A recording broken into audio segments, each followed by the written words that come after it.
Hello everyone, welcome to আমাদের যুগলবন্দি। আশা করি তোমরা সবাই খুব ভালো আছো। Hello, welcome to a new blog. আজকে আমরা যাচ্ছি একটা বিয়ে বাড়িতে। তো রেডি হয়ে এখন বেরিয়ে পড়বো দুজনে, আর তোমাদেরকে দেখাবো কোথায় যাই আর কি কি করি। তো চলো। যে বিয়ে বাড়িতে আজ আমাদের নিমন্ত্রণ আছে সেটা আমাদের বাড়ির একদমই কাছে, বাইকে করে 3 মিনিট হয়তো লাগে। আর আমাদের বিয়েও কিন্তু এই বিয়ে বাড়িতেই হয়েছিল। বিয়েবাড়ির সামনেটা কি সুন্দর সাজিয়েছে, দেখো কালারফুল ফ্লাওয়ার্স দিয়ে সাজিয়েছে। এখন এই স্টাইলটা খুব দেখছি, কালারফুল ফ্লাওয়ার্স আর তার সাথে লাইটিং টাইপস কিছু একটা দিয়ে ডেকোরেশন করা হচ্ছে। এই ডিজাইনটা এখন প্রায়ই দেখা যাচ্ছে।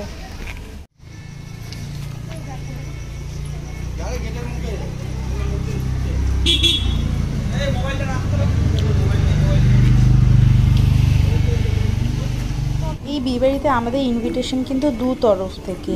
মেয়ের দিদি জামাইবাবু হলো আমাদের ফ্যামিলি ফ্রেন্ড, আর যে বর সে হলো আমার হাজব্যান্ডের পাড়ার ফ্রেন্ড আর কি, একদম ছোটোবেলার বন্ধু হতে পারে বলতে পারো। আর প্রথমেই গিয়ে তো দেখা করে নিয়েছি কনের সাথে, তাকে ওয়েল উইশেস দেওয়া, আর তারপরে যে বড় বিয়েতে বসে গেছে। আর এরপর বিয়েবাড়ি মানে স্টার্টার খাওয়ার পালা। এখানে কফি আছে, আর ওদিকে ভেজ পকোড়া, চিকেন পকোড়া, আর ওদিকে ফুচকা আছে। তো প্রথমে কফি খেয়ে নিয়েছি, আর তারপর পকোড়া, চিকেন পকোড়া, ভেজ পকোড়া এই সমস্ত ছিল। চিকেন পকোড়া নিয়ে আমি ভেতরে গিয়ে বসে পকোড়া খাচ্ছি। আর অনেক চেনাশোনা লোকজন দেখা হচ্ছে সবার সাথে। আর এরপর তো বন্ধুদের সাথে ফটো তোলা, অনেক বন্ধুদের সাথে দেখা হয়েছে যাদের সাথে অনেক দিন হয়তো দেখা হচ্ছিল না, বা অনেক দূরত্বের কারণে দেখা হয়নি। তো এরকম অনেক বন্ধুদের সাথে দেখা হয়েছে এই সময়। আর আমার এই দিনটা একটু স্পেশাল ছিল, কারণ আমি যে শাড়িটা পরে আছি এটা হলো আমার মায়ের বিয়ের বেনারসি। তো বলা যেতে পারে প্রায় 30 বছর পর এই বেনারসি শাড়িটা আলমারি থেকে বেরোলো, আর আমি এটা পরেছি। তো এটা একটা আলাদা ইমোশন।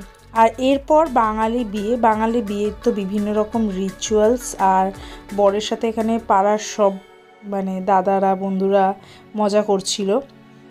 আর এরপর বেঙ্গলি বিয়ের বিভিন্ন রকম স্টাইল হচ্ছে, মানে যেগুলো বাঙালি বিয়ে তো দেখতে খুবই ভালো লাগে, খুবই মানে বিভিন্ন রকম রিচুয়ালস সমস্ত কিছু আছে।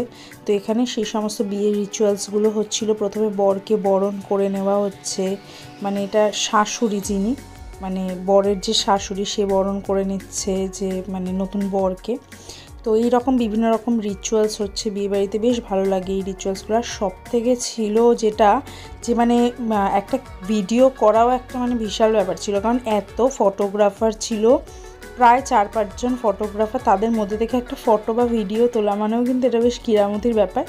এখানে তো আমি আমার বরকে ফোন দিয়ে দিয়েছি যে তোমার হাত লম্বা আছে, এবার তুমি ফটো ভিডিও তোলো। এরপর মালা বদলের পালা। বিয়ে দেখতে খুব ভালো লাগে, বিয়ের মানে বিভিন্ন রিচুয়ালসগুলো না খুব সুন্দর লাগে দেখতে।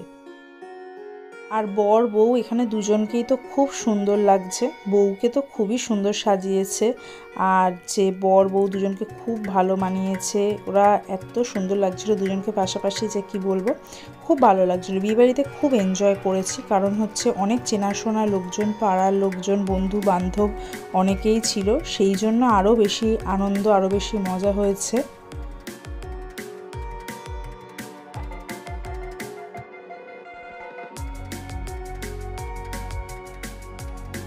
বিয়ের সিঁদুরদানও কমপ্লিট হয়ে গেছে, মোটামুটি সিঁদুরদান হয়ে যাওয়া মানে বাসি বিয়ে কমপ্লিট হয়ে যাওয়া, বিয়ে কমপ্লিট এখানে। আর এরপর আরও সব পাড়ার বন্ধুরা এসেছে, আমরা একটু আগে আগে গিয়েছি সেই জন্য আমরা অনেকটা আগের থেকেই ছিলাম। আর এরপর পাড়ার সব বন্ধুরা তাদের ওয়াইফরা সবাই এসেছে, তো সবাই এখানে খুব গল্প গুজব করা হচ্ছে, স্টার্টার খাচ্ছে, কেউ ফটো তোলাতুলি, এই সমস্ত চলছে আর কি। এরপর তো আমাদের কিছু ফটো সেশনস, যেটা তো হতেই হবে বিয়েবাড়ি মানে। ফটো সেশনস মিনস নিজের ছবি তোলা, কাপল পিকচার, গ্রুপ পিকচার্স, তো এগুলো তো বিয়েবাড়ি মানে আছে। বিয়েবাড়ি মানেই হচ্ছে সাজগোজ, খাওয়া দাওয়া, আর প্রচুর প্রচুর ছবি, এটা বিয়েবাড়ির মোদ্দা কথা আর কি। আর শেষে সবাই মিলে গ্রুপ ফটোস ক্লিক করে নেওয়া হলো। এই দিয়ে মোটামুটি আমাদের ফটো সেশন এন্ড। বাট একদম লাস্টে ইনি হলেন আমার শাশুড়ি।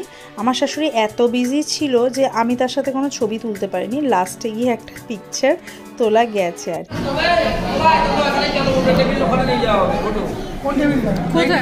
আপনার অসুবিধা আছে?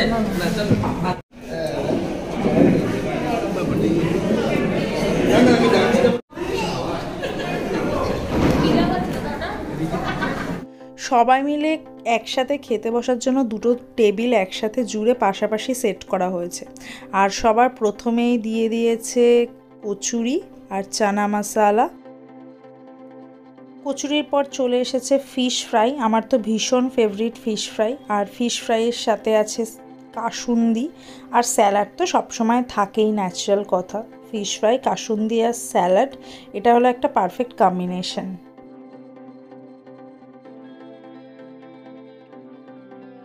নেক্সট আইটেম পিস রাইস আর কাতলা মাছ। কাতলা মাছটার টেস্টটা দারুণ, এত সফট আর খেতেও খুব ভালো।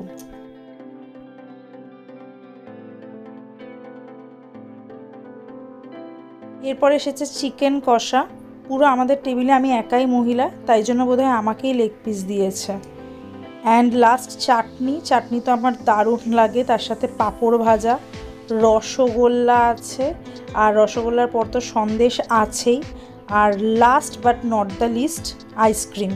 কেমন লাগলো তোমাদের আমার এই ব্লগটা অবশ্যই কিন্তু জানাতে হবে। আর যদি ভালো লাগে তাহলে কিন্তু লাইক অ্যান্ড সাবস্ক্রাইবটা করে দিতেই হবে। থ্যাংক ইউ সো মাচ সবাইকে।